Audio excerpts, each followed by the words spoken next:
Good day, everyone. We are the Group 1 and we are going to discuss the development of strategic management. So first, what is strategy? The strategic management discipline originated in the 1950s and 1960s. The term strategy is derived from the classic Greek word strategos, which means general. General Hannibal of Carthage is often called the father of strategy. The word strategy first came into use to understand a military affairs at the beginning of the 19th century in Europe. So moreover, strategic management involves developing and implementing plans to help an organization achieve its goals and objectives. This process can include formulating strategy, planning organizational structure, and resources allocation, leading change initiatives, and controlling processes and resources.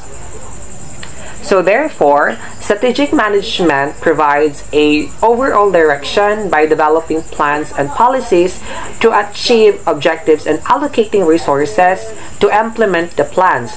Moreover, ultimately, strategic management exists for organizations to gain a competitive edge over their competitors. Good day everyone, I'm James Salinas, and today I'm going to discuss is all about the strategy. So as being stated here in the PowerPoint presentation, that the strategy is a concept that involves the use of planned engagement and tactics to achieve the objectives. It originated from the necessity of people to defeat their enemies.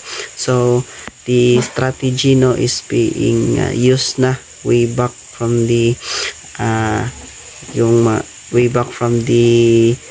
yung sinaunang panahon pa ginagamit na to siya, especially in terms of especially in terms of wars, mga gera between colony or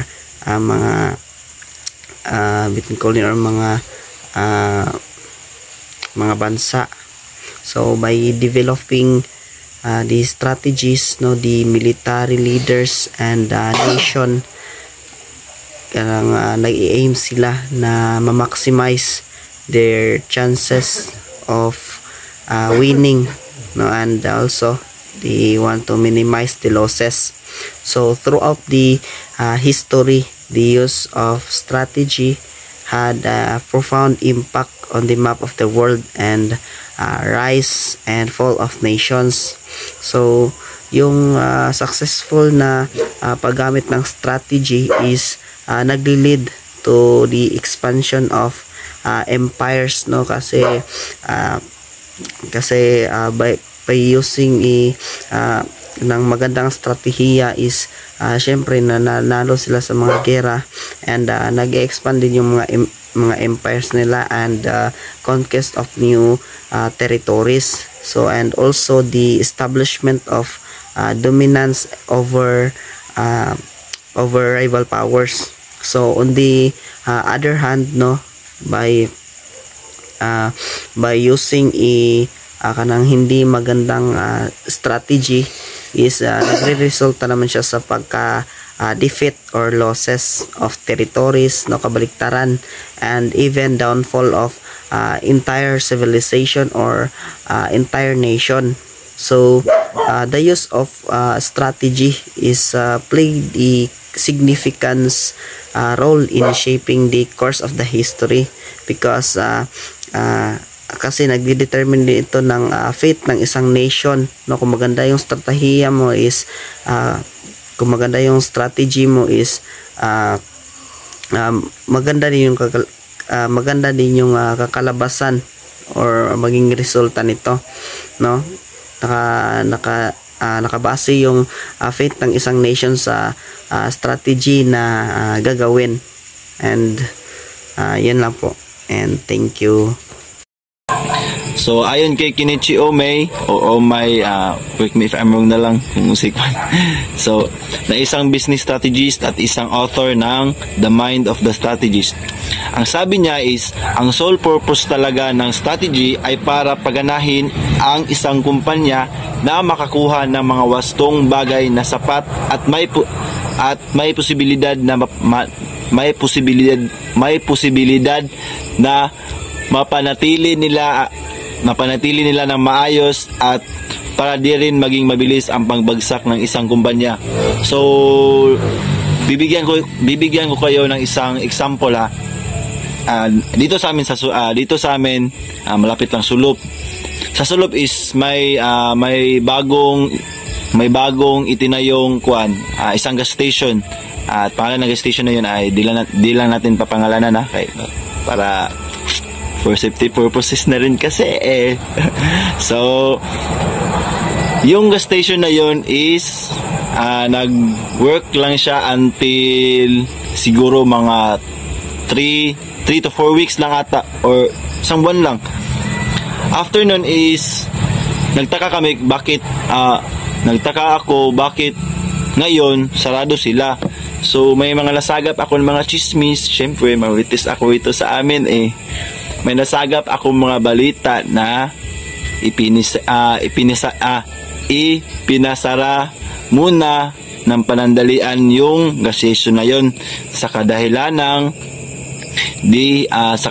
ng siguro mahal siguro yung gasolina nila or di nila na-handle ng maayos or baka walang strategic plan na binuo or mga ganun, etc.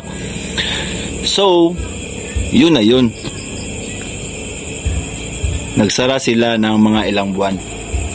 And dito na papasok yung sinasabi ni Kenichi Omei na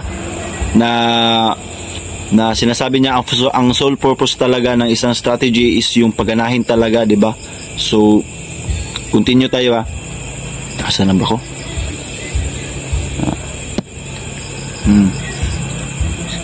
At para sa akin, for me, para sa akin lang or let's say para sa inyo din, kung tama ba ang sinabi ni Kenichi o hindi. Pero sa akin, for me, tama ang sinabi niya. Kasi naman kung susuyurin mo talaga ng maigi, kapag ikaw ay nagbuo ng isang kumpanya or isang small businessman lang, so it's let's say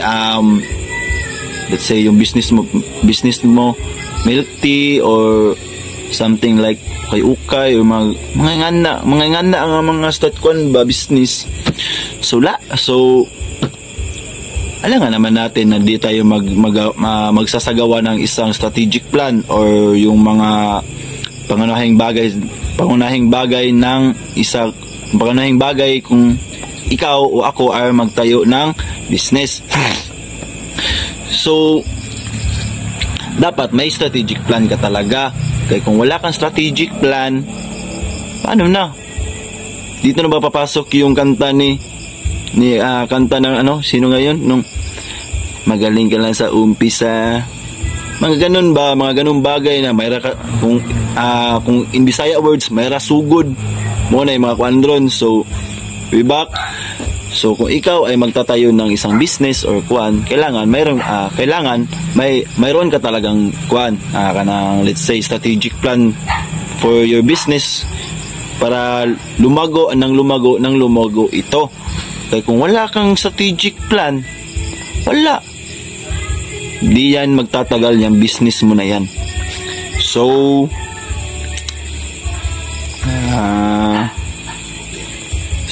sa isang kumpanya ay sa kadahilanan ng maling pagsasagawa ng desisyon o strategiya, tapos walang sustentong naibigay sa mga production, like kung giingon yun na imong kung giingon let's say yung sinabi ko kanina na magtatayo ka ng milk tea shop. So kung wala kang kung wala kang sustentong maibigay sa yung production, so ano ba yung gamit sa mga milk tea? So yung bula-bulang itim, yung coffee, yung mga ganyan. If you don't have that product, wala. X, your company will be bankrupt. Will be bankrupt in English. Kasi hindi mo nabibigyan ng tamang sustento eh. For now, yung mga production mo is meron pa. What about the other day, the other weeks, the other month? Diba? So dapat strategic plan ka talaga sa mga bagay na yan.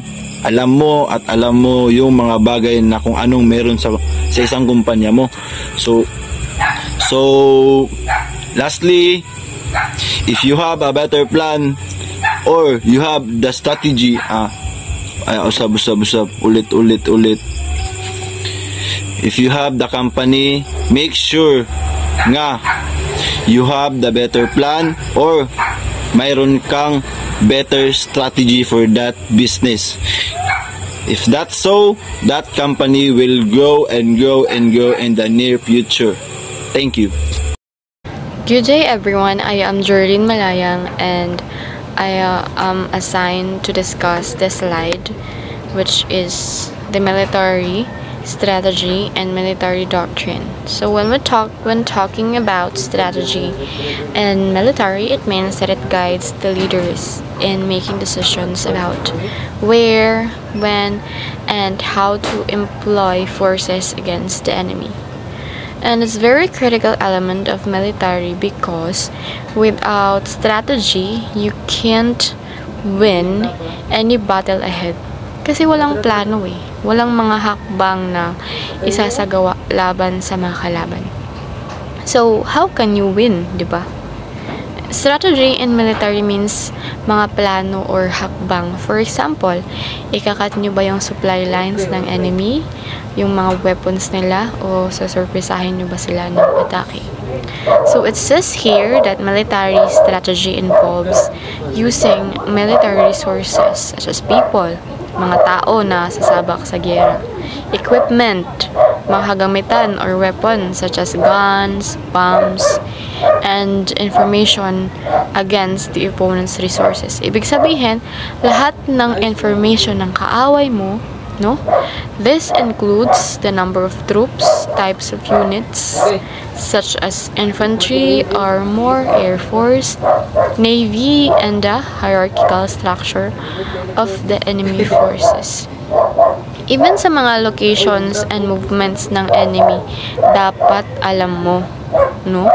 Their supplies of weapons, ilan ba yun, at kung sino yung nagko-command at control sa mga tauhan in the battlefield. Kasi, nagdedepende kasi yung mga tao na yun na nasa battlefield kung ano yung gagawin nila. Naghihintay sila ng utos. So, dapat alam mo kung sino yung command at control para alam mo kung ano yung strategy na gagamitin nila in order to have counter strategy, no? Kasi ang goal dito is to either achieve dominance on the battlefield or diminish the enemy's willingness to continue the conflict. So that is the military strategy. Next is we have the military doctrines. So it says here that military doctrines provide a common frame of reference across the military. It helps standardize operations, facilitating readiness by establishing common ways of accomplishing military tasks. Doctrine links theory, history, experimentation, and practice. Its objective is to foster initiative and creative thinking. So, when we say military doctrine, no, ang mga military kasi dapat alam nila kung ano yung mga gagawin nila, no? Kasi the ultimate aim of military doctrine is to encourage soldiers to think independently and innovatively. So, syempre, pag nasa battlefield sila, dapat alam nila kung paano mag-isip ng tama, allowing them to adapt to various situations on the battlefield. Kasi kung nasa battlefield ka, hindi lahat nasusunod. Yung mga plano, hindi lahat kasi hindi naman kasi stagnant yung mga strategy din ng kalaban. Kung anong iniisip nila, hindi natin alam. So, kapag sundalo ka or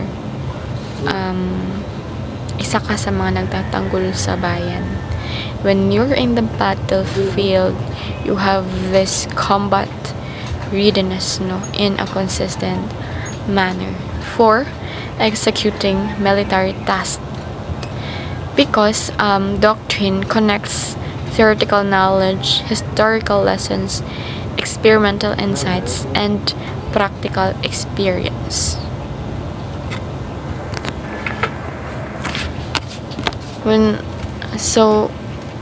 Military doctrines kasi it offers, no, it is the guidelines within which these actions are carried out, ensuring that all units work cohesively towards the common objective.